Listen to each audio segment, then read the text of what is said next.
4/2024 সালে এই রুটে আমি মোটরসাইকেল নিয়ে চলে আসি। আসার পথে যেহেতু আমার গাড়ির থেকে একটা ব্যাগ পড়ে যায়, হৃদয়বান ব্যক্তি যদি পায়ে থাকে তাহলে অবশ্যই যোগাযোগ করলে আমার জন্য ভালো। এটা হচ্ছে নওগাঁ জেলার ঐতিহ্য। এই রুটে আমি চলে এসেছিলাম। ব্যাগের মধ্যে রাখা ছিল দুটো লুঙ্গি,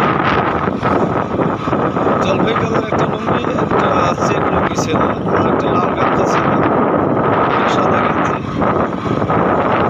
আর ছিল এখানে গাড়ির আমার এই মোটরসাইকেলের কাগজ, ব্লু বুক এবং ড্রাইভিং লাইসেন্স,